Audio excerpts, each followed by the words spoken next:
live. Hello, everybody. Hey, good Oh, evening, guys. ooh, just fixing the light situation. Oh, I I feel looked at really it and drained now I today. can't see anything else. Is anyone there? I know, yeah, I'm just having a look. How are your energy levels today? My energy levels, I'd say just normal. Not necessarily lower, not necessarily higher. I think the bank holiday weekend kind of helped that, having some time off. Ah, right, What yeah. about you? No, I feel drained, and that's the thing. Like you Oh, say, after bank holiday weekend, I felt really refreshed. But yesterday, I was super tired, and today, I just feel like when you've just flatlined and you've just like not really got anything. got nothing left. Yeah, Oh, that's you're that tired you missed the Ian Beale joke. Oh yeah, I've got nothing. We were gonna do that last week, weren't we? And we forgot. Oh, I'm sorry that you're feeling exhausted. Again, I'm having a sense that this is something bus related because where are Maybe. we with that? No, I'm gonna say I don't know because there's nothing I'm doing at the minute with the bus. It's just a waiting game. Like I've got someone booked in for the weekend, and they're like Mum's just said, "What's the latest?" Like there isn't any latest. There will be no news until Saturday now. So maybe it is just taking its toll now. Like not being in my own space and stuff. But I don't know. Maybe it's just a midweek slump. No, definitely. I feel for me, like even just everyone asking, just having that constant reminder, when you something like that, you're like, right, there's nothing I can do about it. I'll just, but then people keep asking. Yeah, it's And like it's my like, social media is popping off with people trying to help. But I get that's awesome. overwhelmed by that anyway. Like, and I feel horrible because people are genuinely like sending me really lovely messages and asking questions, and they want to know ins and outs so that they can do their own research and try and help. And it is really lovely. But then it's like playing on my mind that my inboxes are like absolutely all inboxes, all social media, like, and it's just like, so I've just been avoiding it because I've not got the energy to tackle it either. Just keep doing the odd video saying like, I am getting your messages, guys. Like, thanks so much. This is the latest, and hoping that everyone sees those updates. So No, definitely. I think this is a really good example of how ADHD plays about, where so loads of people say, "Oh, we're all a bit ADHD, aren't we? Like we all hate answering emails." Not to the point where answering some could really benefit you yeah, potentially, or even lead you into a quicker solution, or yeah. it's just But you've not got in your nothing. control. Yeah, you've got It's nothing paralyzing. to give. Hey, Dane, thanks for Hi joining. there. Yes. Good evening. Yeah, ADHD certainly does make life tricky. Yeah, Makes it definitely. interesting, but it makes it tricky. Like, I know we're all about making sure that we see it as a non-deficit, and that's how we approach it, but it really can be debilitating sometimes in Yeah. many areas of life. Yeah. So superpowers and curses at the same time. But It talking certainly is. about superpowers and curses, that all fits into the wonderful storytelling and symbolism that is what Carl Jung brought to the table to psychology. Um, so I was really excited yesterday when you were like, we could do Yeah. shadow work if you want, because you're telling me that this is like done within the witchy realms. You're all like into this. And I love that. I think everyone should be mandatorily made to do shadow work. Yeah, I Um, do too. so I'm interested to see, from obviously learning it from a really traditional sense, how it's now translated to Yeah. an outsider community that's more from a more spiritual approach. Mm. Um, So for anyone that doesn't understand, I feel like if I go from Yeah. and then we can see how it's then evolved. I feel like Yeah, that's a yeah, nice totally. Yeah. way of doing it. Hi guys, whoever's saying hi in the chat. It's Oh, nice to say have you. less. Hey, mate. Um, so coined by Carl Jung, who worked under Freud, the famous grandfather of psychotherapy. He's got to the point where he was like, you're a bit into some weird stuff and your psychosexual theories are a bit weird for me.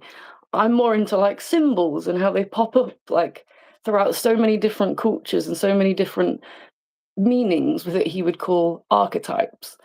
Yeah. Um, So he believed that the psyche was made up of the ego, which is at the top, that's your conscious mind. And then we've got the personal unconscious, which is your own personal beliefs, your memories, your feelings that you've repressed, forgotten, or suppressed, often through trauma. It's something that maybe you can be able to work to retrieve through therapy. But then below that, we have the collective unconscious, and all these things are connected.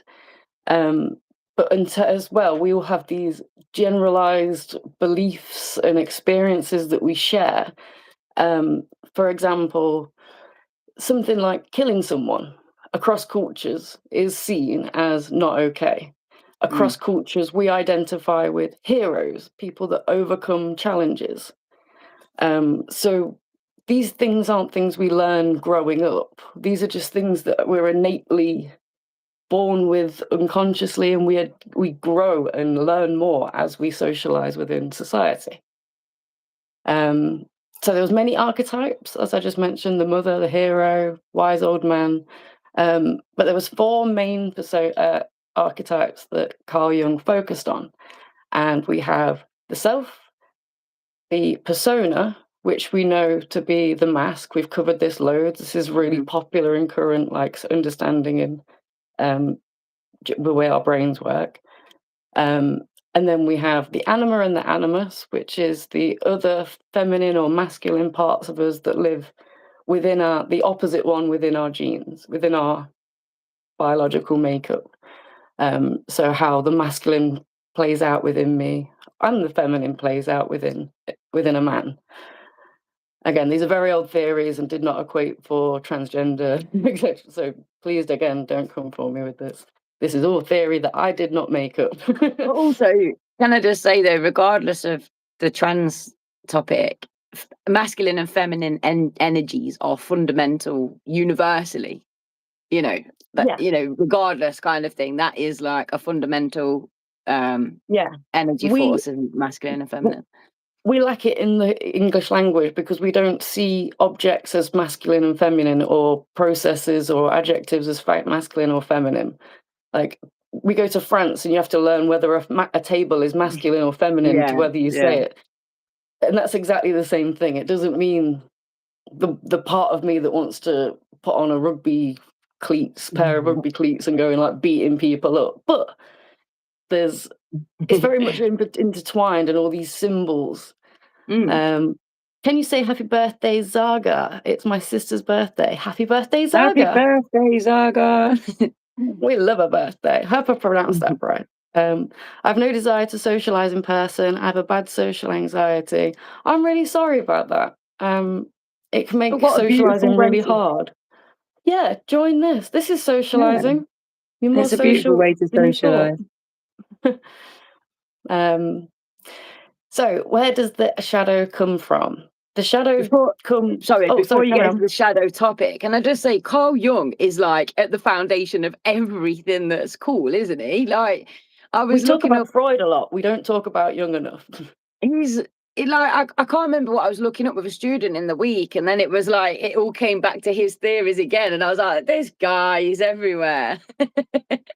And I might be quite biased, but I think he was quite attractive for, like, when you look at these pictures of these older guys, like Freud, great mind, busted in the face, like just not my type, just an old man looking. But Carl Jung when he was younger. Oh, nice. What a nice looking dude, I think, anyway. So the ego develops. No, interrupt me at any point. Like, put your hand up if I can't hear you because I'm talking too loud. The ego develops out of socialization, and as that happens, the shadow grows with it. So we're born with all this collective energy from our ancestors of who we're authentically supposed to be. But our parents only want a bit of that from us. They punish the bits that they don't think society will like, and they reward the parts that they think are good. Parents do this because they want to protect you. They're not doing it to be malicious or to control you or make this shadow. Half of them don't even know what this is. So then after that, you go to your friends, and then you go to school, and throughout society, you start to learn which parts of you should really bury, you should suppress. Yeah. Maybe there's some parts of childhood that were so traumatic that you have no conscious decision on whether you suppress that or repress it. The traumatic child brain will just do it for you. And this isn't just individuals that notice this, like, bad things that they want to get rid of themselves, these nasty parts, these like really shameful parts, these parts that are so gross that you hide them from yourself. That's just how the brain works. But along with this, we bury dreams, we bury desires, and we bury these like unrealized talents that we didn't know about ourselves. So a good example is if as a kid, you're taught that assertiveness is selfish, then you never really assert yourself and you get trodden on throughout life. And then you start to become really resentful to the world and how it treats you. When you then see someone else being assertive, you don't like that. That's something that's being triggered solely in you because you were taught so long ago that's not okay. So quite a lot when we look at shadow work, a good way to look into it is our resentments and who bothers us and why do they bother us.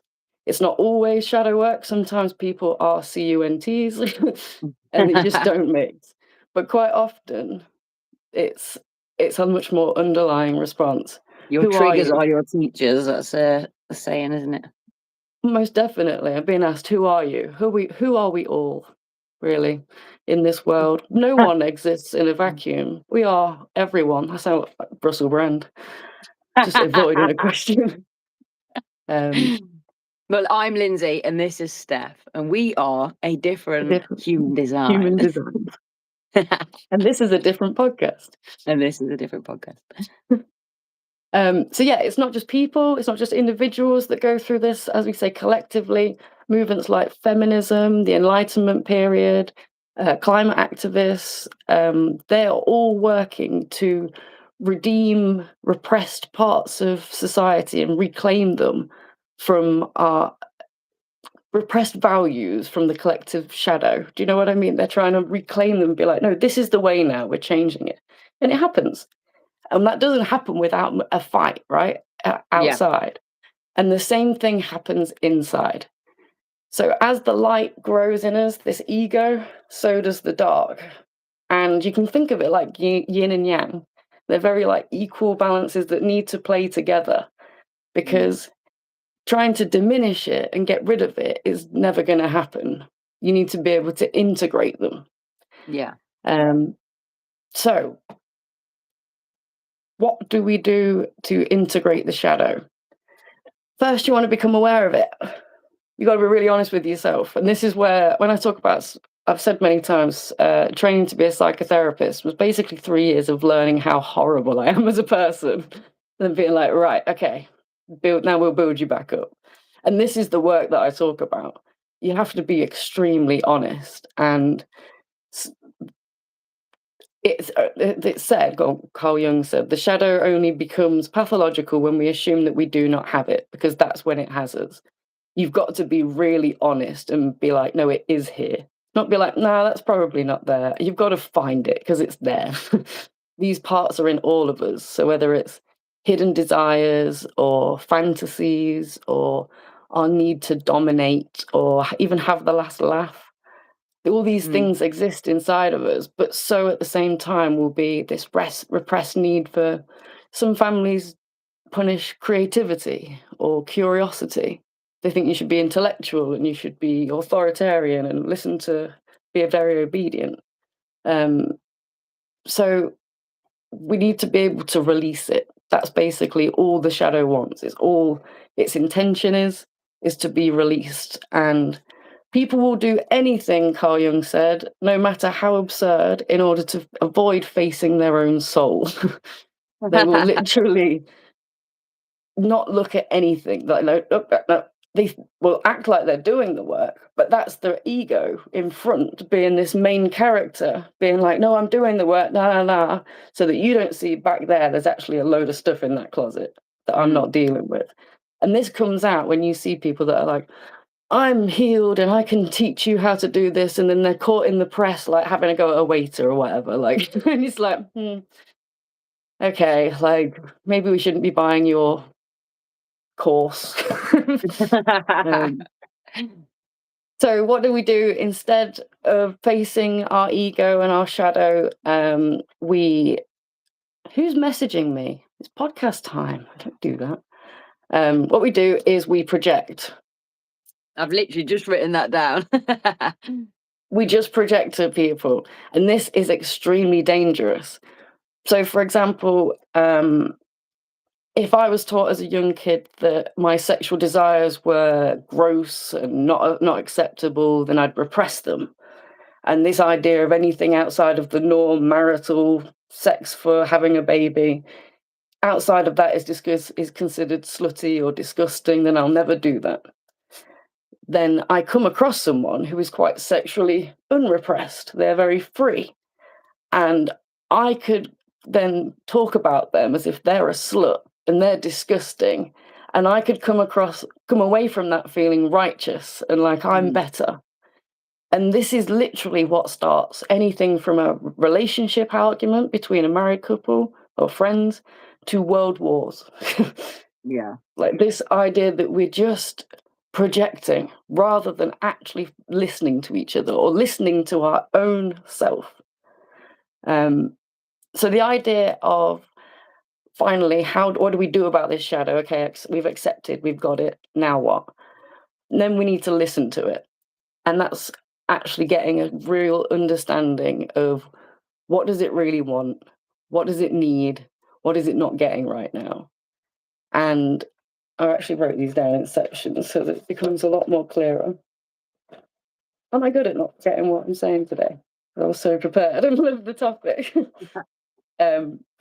Cultivate true understanding, and you want to approach it with love. From this, you will see that the monster inside of you is actually just a really hurt child every single time, without fail. And that person you can deal with. That person's not scary at all. Jung talks a lot about love, and that's his theory. Where I would change it is I would make it compassion. And you can find me saying why in many episodes of this.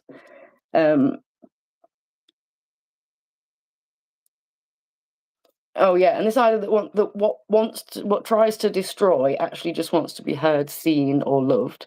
And I think this can be seen in kids, but also adults. I think quite often when we talk about this part, I know in university, this idea of like want to destroy, people would bring up examples of their kids, and I'd be like, all I think of is adults when they do this, this destruction, this like hurt, this pain that they inflict on people just because they don't know how to conduct their own emotions and ask for what they need.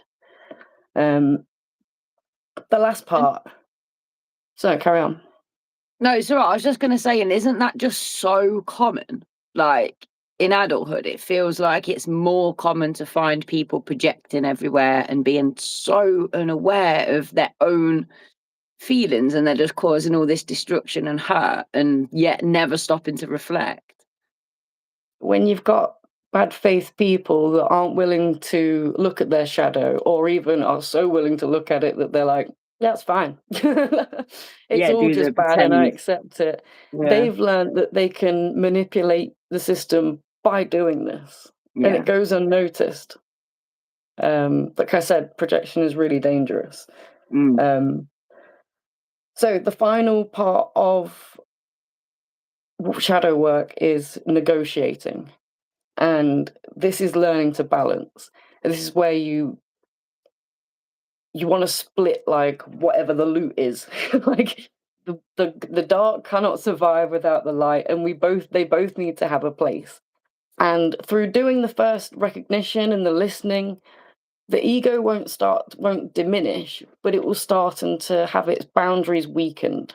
It will be less rigid in how it moves and how it thinks. So as you start to reintroduce the self at this point, the ego, it's going to be more of a strong ego rather than egocentric. Like they're very different things. And understanding that the hostile the shadow only becomes hostile when it's ignored or misunderstood. So just being able to witness it, be like, no.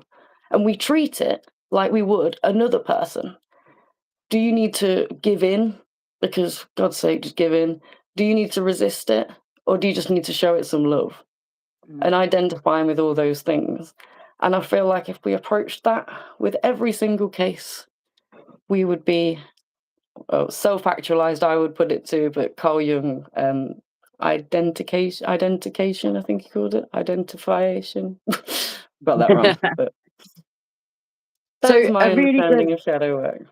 A really good point has been raised in the comments, which is just narcissists. And this is where shadow work will really highlight if there's a much deeper problem, which, narcissism, for those that aren't aware, is a personality disorder that is usually triggered by some kind of traumatic event where you've not felt like you've had any control over it. So maybe a child witnessing domestic violence or something like that can then create an ego that is determined to protect you at all costs.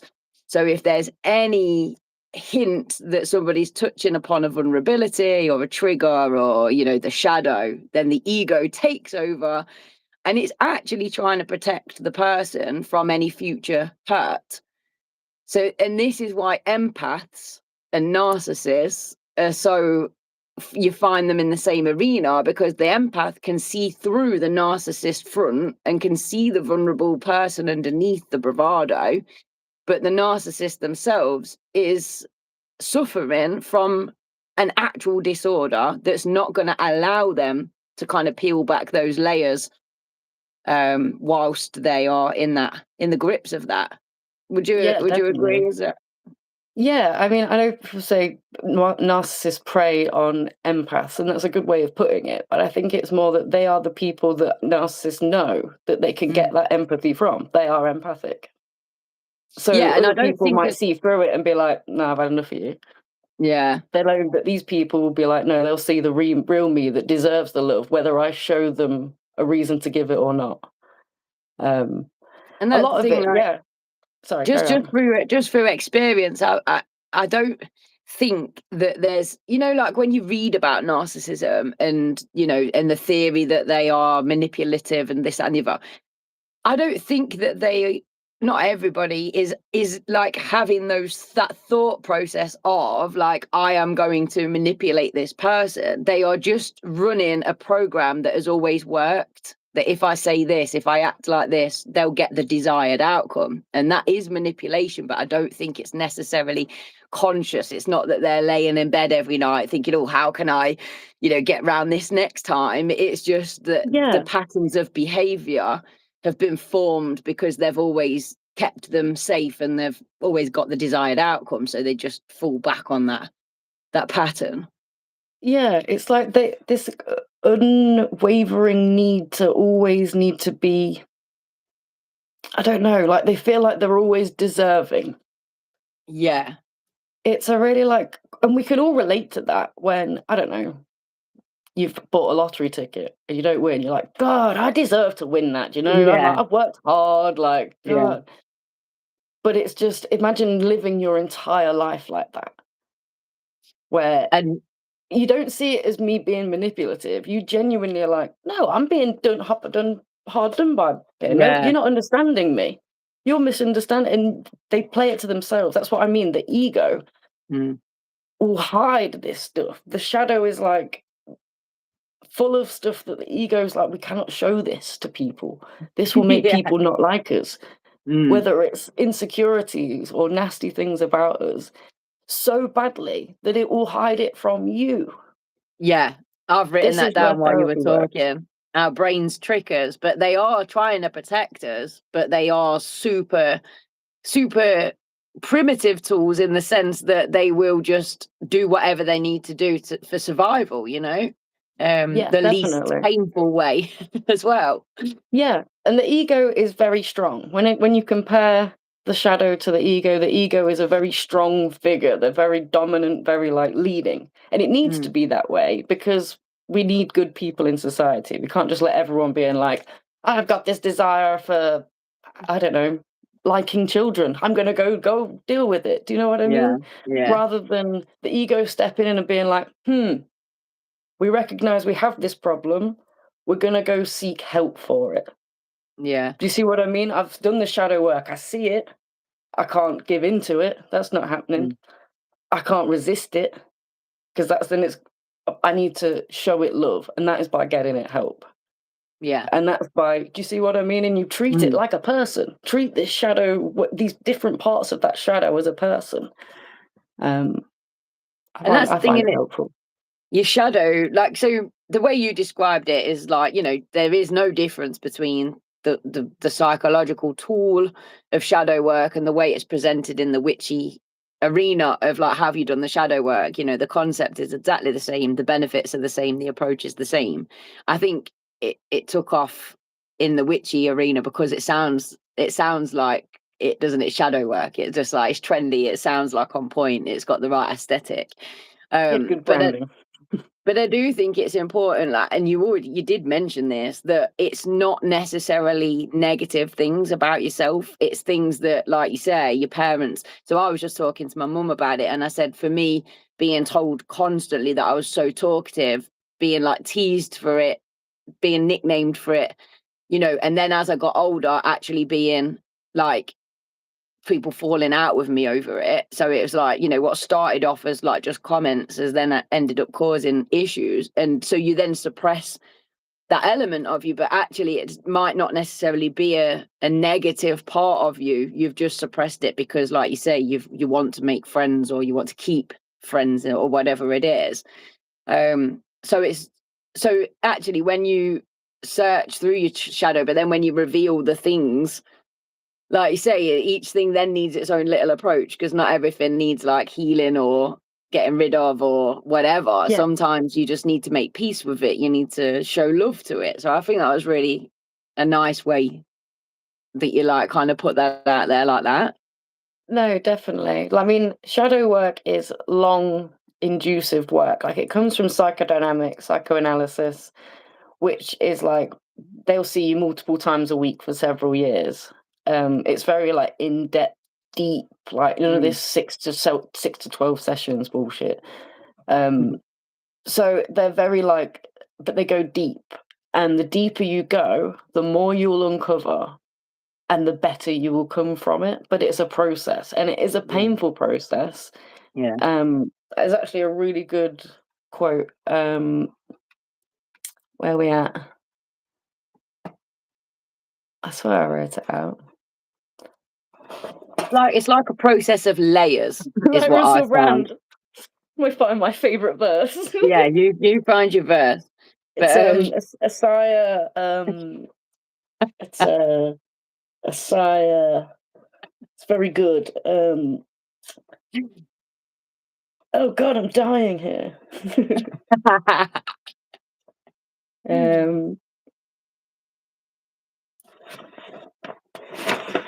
There's just so many good quotes. And I'm like, no, not that one, not that one.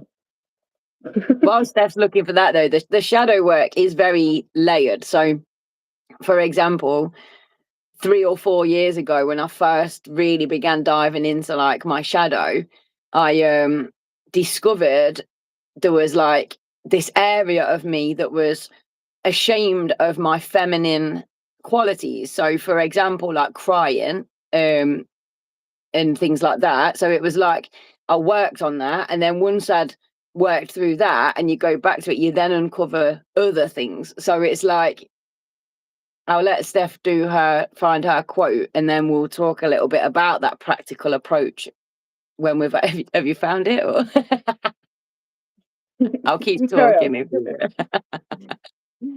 you so yeah, so I'd uncovered that there was this, not just through my experience, but a generational experience of my family feeling unsafe to show their emotions. So that had then been something that had carried on through the generations. And once I started to kind of unpick that and feel like I'd actually healed that, I then found a new thing to work on. So it is like a progressive thing that just continues. It's not like the work's never done. No, definitely. I cannot find the thing, so I'm just going to give up. But I did find 2 points that I didn't mention that I both think are very good. Excellent. One is a Carl Jung reference. Until you make the unconscious conscious, it will direct your life and you will call it fate.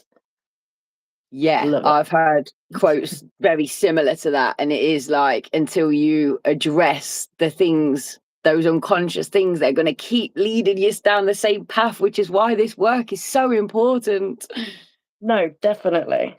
The other one that I was going to say is it's believed that the shadow must have a legitimate place to express somehow, somewhere, sometime. So this is what I'm saying, whether you need to give in, repress it, show it. Sometimes getting it out isn't necessarily doing the action, it's being creative. It's making some art around the thing that expresses your emotions from it.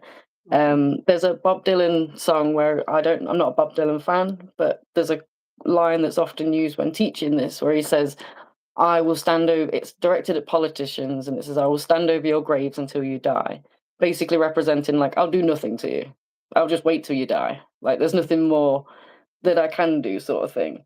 Yeah. But in that, I am writing this song right now to deal with it. Do you know what I mean? So I am Yeah. doing something. Okay. Yeah. I'm Yeah. You're expressing dealing myself. with your own.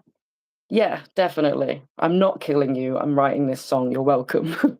I think the biggest thing that I'm aware of when we're talking about this is, a few years ago when I was still in a relationship, was that feeling of frustration that I couldn't reach that person, that as an intuitive, in touch person myself, I was watching somebody who I cared deeply about torturing themselves, tearing themselves up, making the same mistakes in life, like they were causing hurt to me, but also to themselves and to everyone around them. And I think the hardest thing about all of this is recognizing you are only responsible for your own emotions and your own feelings. And by doing the shadow work myself, it definitely made me feel more confident, more secure, and more able to accept that this is my journey and that is their journey. And as much as I can support somebody and offer them the tools and try to encourage them, it is ultimately their responsibility. And if they are causing me hurt, then it's my responsibility to remove myself from that No, type thing. definitely. Because I know there's going to be people watching this thinking, yeah, I do this and I know this, but my partner doesn't. And that's what's causing the problem. And it's such a painful situation. The only person that can do it is you. And through doing the work, you will learn that just because of the sheer capacity of your brain that you need to do this work.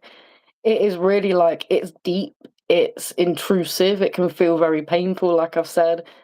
You haven't got time to do it for someone else as well, let alone like, and you start to learn that, like, okay, if I need to look after me and get this done for me, I need to focus on me. Yeah. And I say that in the wrong way. Carl Jung would be very mad.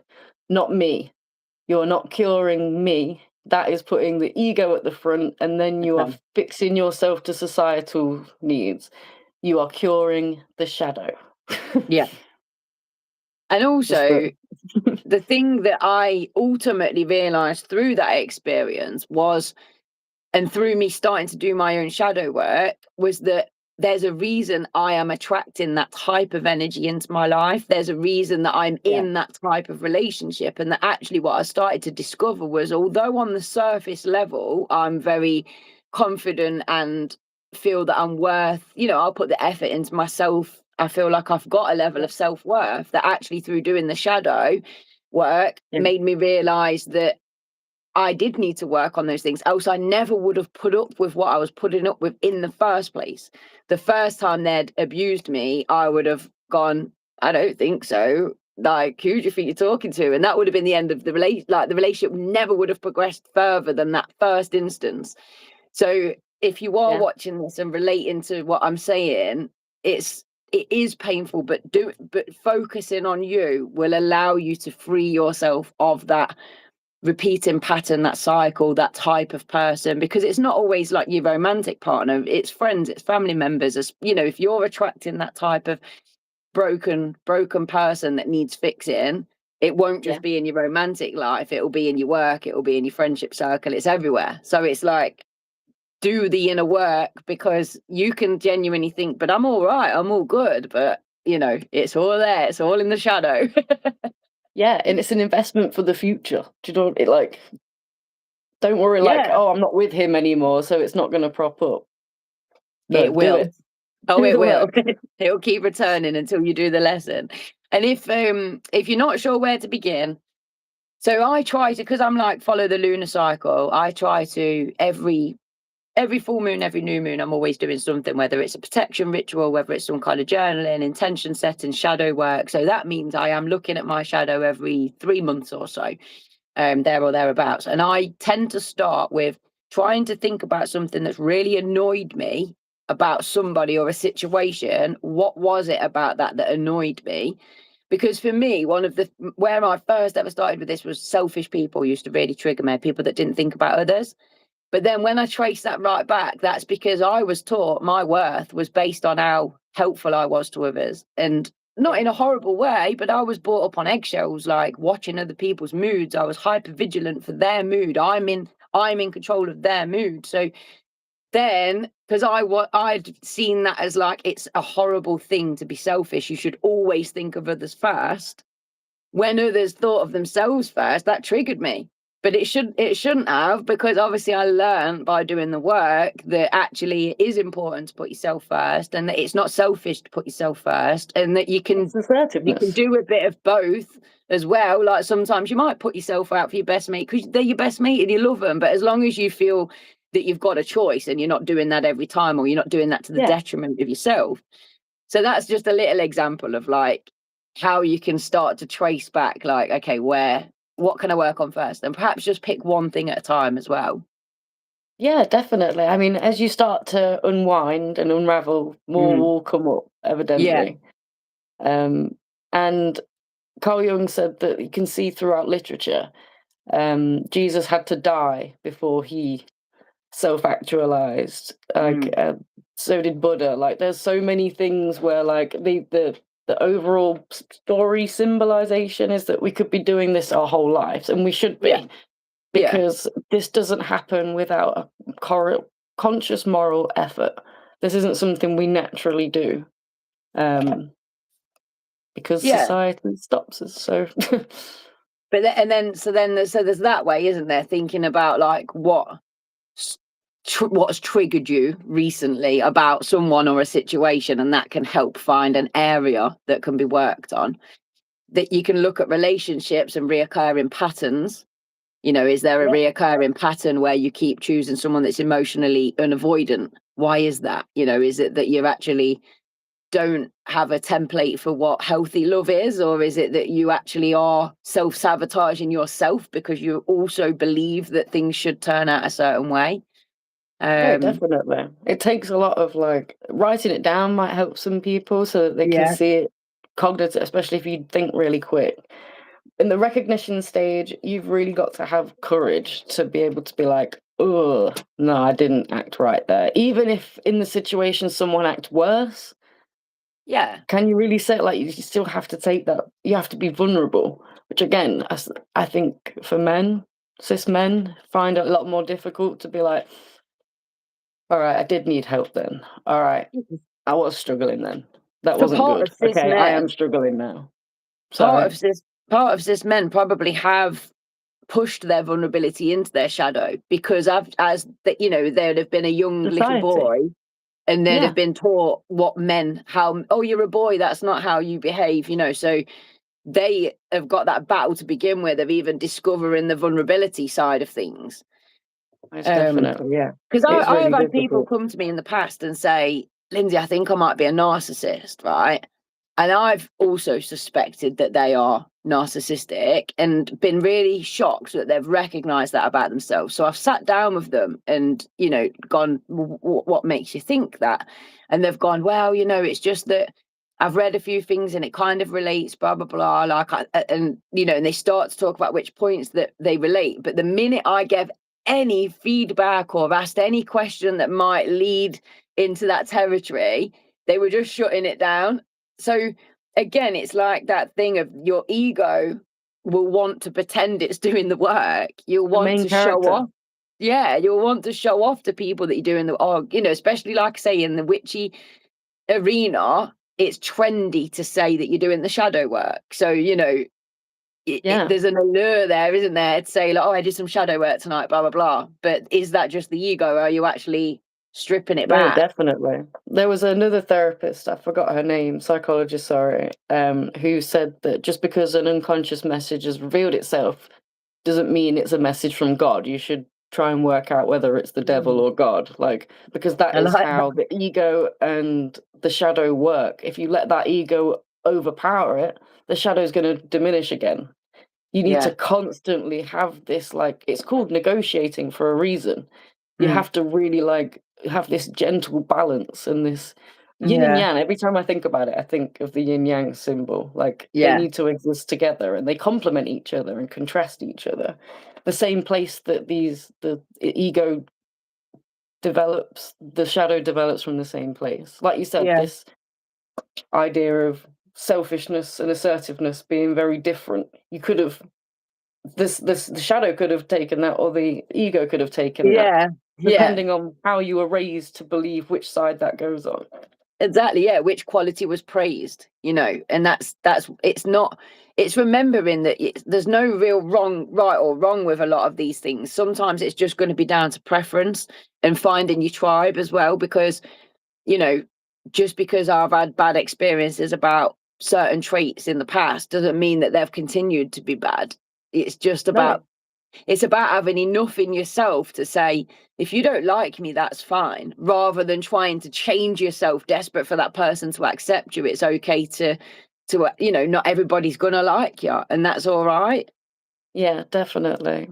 I think it's really hard, isn't it? Because a lot of the time we have been treated poorly, and we come out and we think, God, I did everything for that person. Or Mm. the last thing you want to do is try and blame yourself, because that's what everyone's told you since the breakup. Don't you dare blame yourself. No, he was an asshole. She didn't Yeah. deserve you, blah, blah. You don't blame yourself. And you definitely don't blame yourself. Blame is not there. That's not helping anyone. But it's about understanding, okay, what can I learn from that? Like you said, all I can navigate and control are my own emotions, really. Yeah. What can I take from that? And it's not about looking at, like, oh, well, I made him abuse me, for example. It's understanding what parts of you are allowing that to happen. That, yeah, What parts that's of it. those, because you're quite often, again, another example is that some people be like, but I know I'm a good person. I know Mm. I'm a really good person. And that idea of shattering that to someone, it doesn't necessarily mean you're not a good person. Good Yeah. person can do Bad morally thing. bad Yeah. things, definitely.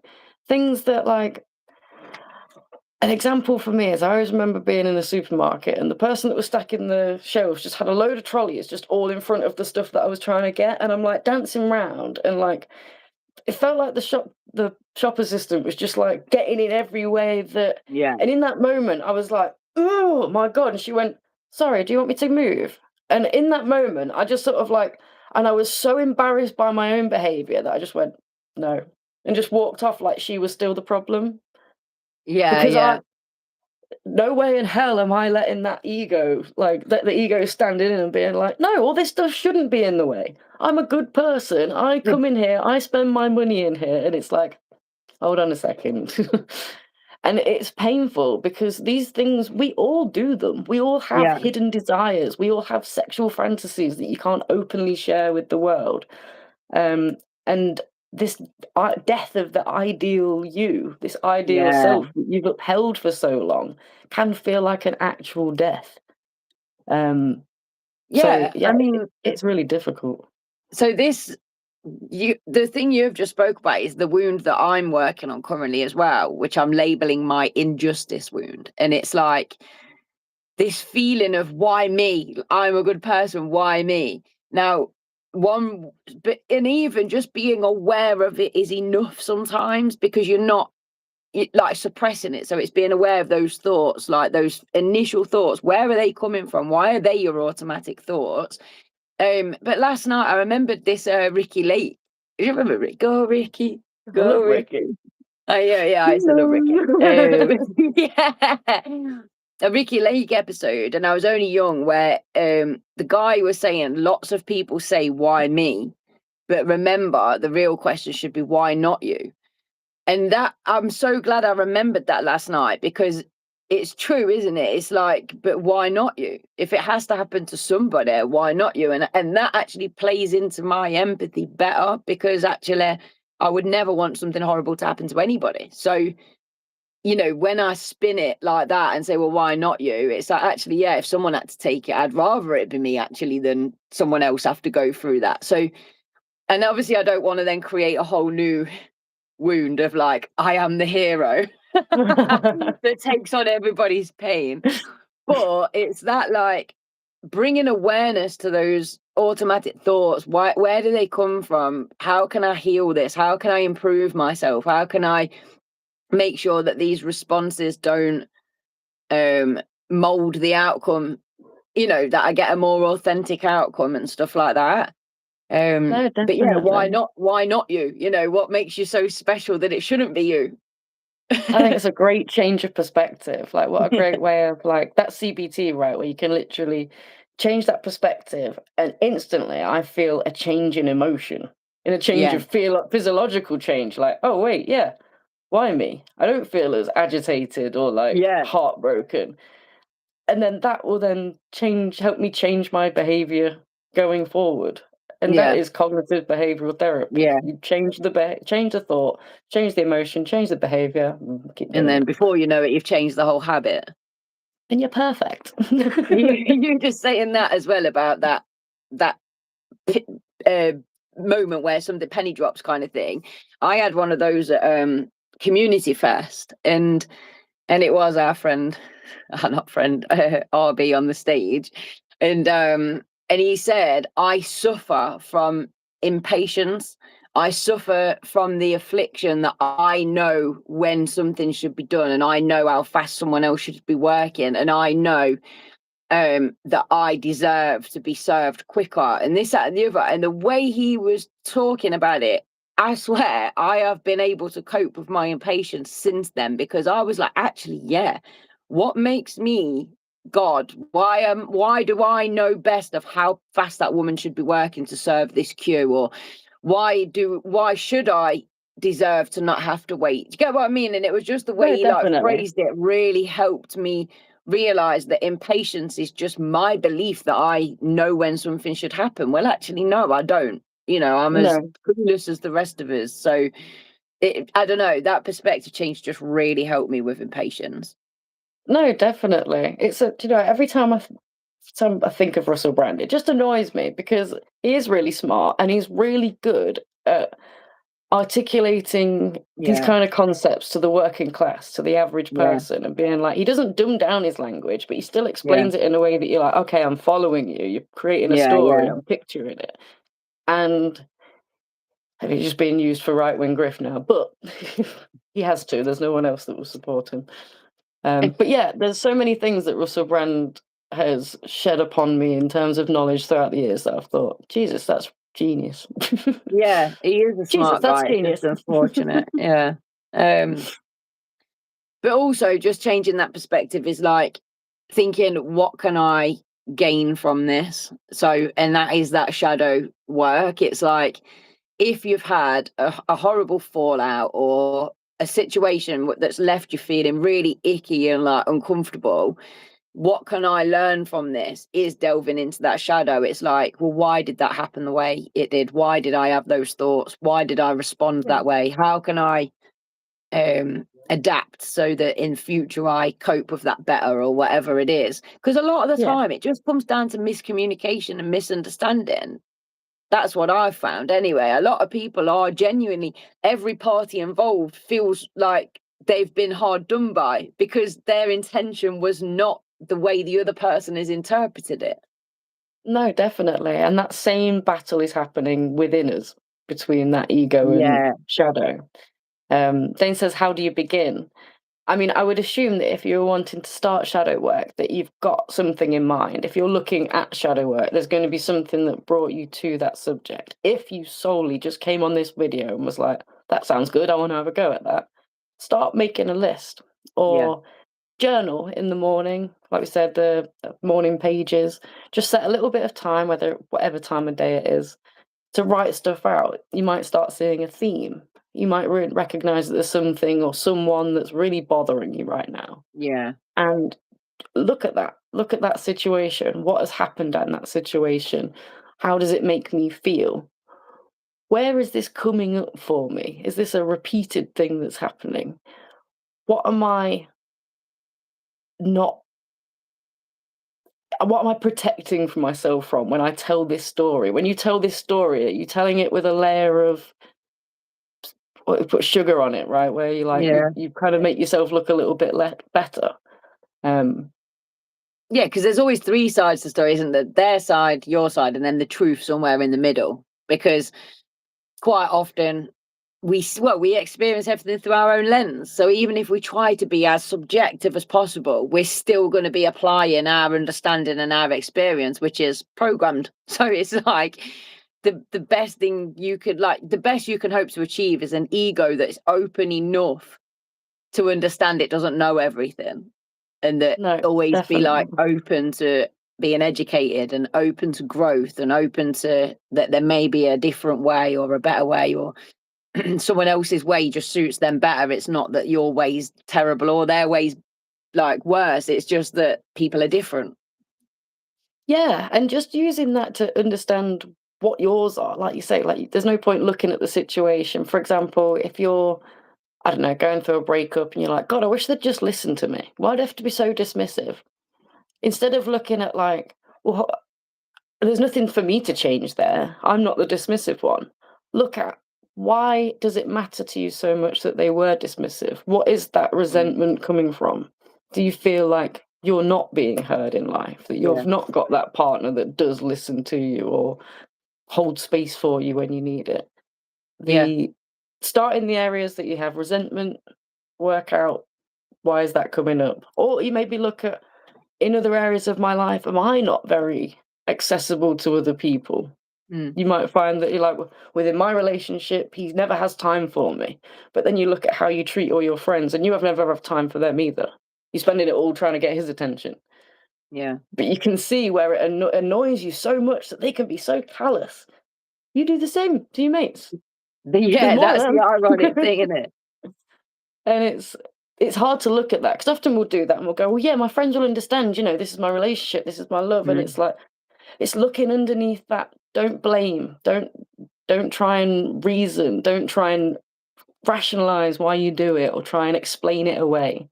Really be honest. That Yeah. hurt me. That's how I feel. I wasn't very good in that moment. I honestly did this. It takes courage. It's harm. It's painful. Even another example is like if there's a story that you always find yourself telling that really still angers you now. So like, or was there a rejection or a scenario or something? Like there's one with me when I was younger where my brother was so painfully shy, so I was so protective of him. And he'd asked for something himself at McDonald's, and the cashier person was just like really dismissive of him and like really unhelpful, and just left him stood there floundering because they didn't. And like, it still brings me to like it still makes me so angry because that person completely lacked any customer service skill, any compassion, any. They just stood there and stared at him while he was like, he had no idea what he was meant to say. And I think I must have had to have stepped in maybe, and I was only young myself, but even as a youngster, I was able to go, well, he can just have this and this kind of, and they're like, yeah. But it was like the adult in the situation was unable to do that. And and Oh, I still find that memory really hard, but that's something in my shadow, the forgiveness or the protectiveness, like the forgiveness for that person for not having the tools in their kit, or the resentment maybe that I felt that I had to protect him in a world that was like not prepared. I don't know. I haven't worked out that one yet, but that is something that sticks with me as me having a lot of emotions around it that would be a good starting place trying to unpick, well, what was it that's caused that and how can you move forward from it? no, definitely. There's this idea that what we don't like in other people at what we don't like in ourselves, we cannot tolerate in other people. Like, Yeah. so that's that magnifying glass. Start there and just be like, okay, there's an essence of me in there, and I've got to be honest enough and brave enough to admit what that is. Like I said, sometimes it's not. Sometimes people just rub you the wrong way. But again, like Lindzi says, is it something that's bothering you over and over and you're fixating on it? Is there a sense of rejection there? Is there quite often you can see like everyone has traits that aren't always likable. But we're still friends with these people. We still love them. We wouldn't want them in our lives. It's them people that you like, God, I can't stand them. Or, I cannot stand that situation, how that just happened. Like, I can't put it down. Like, I'm just seething still. Yeah, is there something you can do to help yourself, move through that scenario? It's just that's the key. When stuff like that happens, you're like, oh, that's the moment. What's happening? Get 'em up. Yeah, get the book out. Quick, get the journal. How am I feeling? Do you think as well there is an element of we have grown up in a society where the undesirable stuff is just shunned? So we're taught to mask, we're taught to blame others, we're taught to only show our best side. So do you think that there is a societal thing that's to blame there, if you know what I mean? Because why, say if I tried to do this in the classroom tomorrow with the teens, they would not know where to start. They'd just be literally like shutting me down because they cannot self-reflect at all. So this is like a problem that begins from childhood. Like, how do we go about changing that? Yeah, self-awareness is the key for everything. Without that, like you said, you will think things are happening to you and it's just fate rather than you are unconsciously bringing this stuff towards you. You are Yeah. unconsciously asking for this stuff to happen to you. Um, I've just had this with my daughter at school, asked for help in maths and teachers just said no. I've since She's got obviously her moved angry. lessons. That just infuriates me because obviously I work in education and I tutor. I go from house to house tutoring young people, so I hear their experiences with the teachers, and sometimes I'm like, the teaching industry has got like angels and then people that are so unhealed and have just gone in just to throw their ego around, and it's actually crazy. So I'm so glad that you've got the moved lessons because hopefully they'll have a better experience now. But it's just a repeated thing that I hear over and over again. These teachers like, well, when they've asked, well, you should have listened the first time, stuff like that. And you're like, but what are you there for if you're not there to, like, you should repeat it until they get it. That's your job. Yeah, 100%. I think projection is one of the best terms that I can give to teachers that just aren't healed in that way. Like, Yeah. there's no like ability to go, you know what, I didn't do right there. You're right, I can make this lesson more digestible, Engaging. Yeah. interesting, engaging. I can make you feel more heard, listened to, supported as a student. Instead, it's just, well, I can't because I'm not getting paid enough to do this and I don't have enough time and the school board actually is cutting my hours and all this sort of like there's always Yeah. da, da, da, da, They're da, da, probably da. resenting a load of other things actually, and it's just coming out through that behavior. That's a person that needs to do shadow work. Let's understand, why aren't you helping your students to your best? Why are you letting your boss take the mick out of you in a financial employment abuse sort of sense? Yeah. If that is what happened, you're losing your hours and your like, do you know what I mean? There's so many things to be coming up there. Is there a sense of like you're feeling attacked that's coming up from your boss's side that you're not getting? There's so much stuff. Do you Everyone know? though, honestly, everyone Yeah. should be made to do it. Because You just as I saying said, that about the word why, though, I feel like that in itself is a really quick way to see if people are, or how healed people are, because quite often, like like when I was younger, that was my issue. My mum would be called in over and over. She's always asking why, as though I was doing it in a way to be awkward.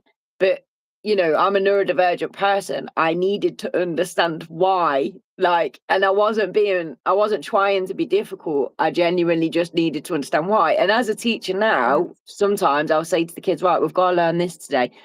And they'll say why. And you'll feel triggered because the only answer to that why is you've got to memorize it to answer it in an exam. There's no other reason.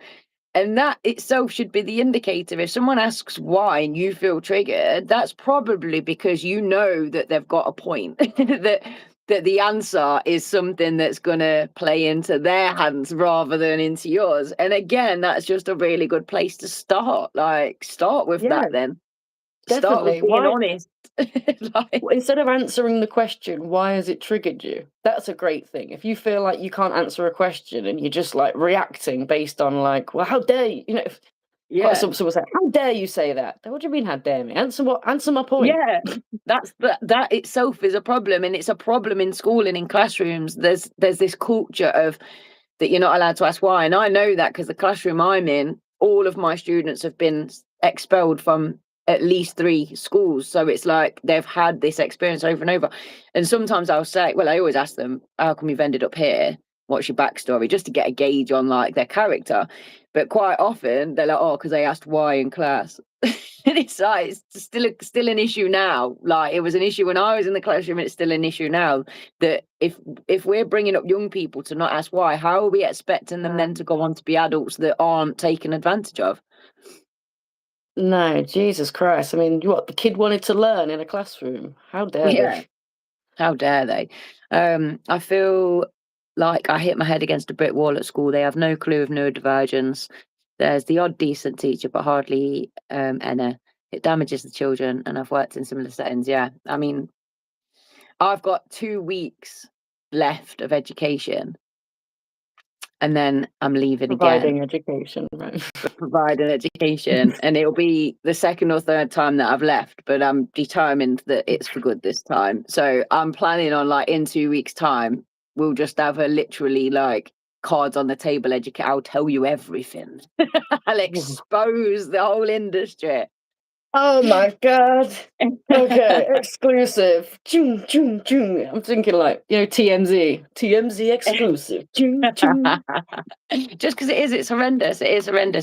And until we're in a position that as a society, enough people can say, I'm not sending my kids to school anymore until the system changes, we need to like vote with our feet, as it were, to get the system to change. So I agree.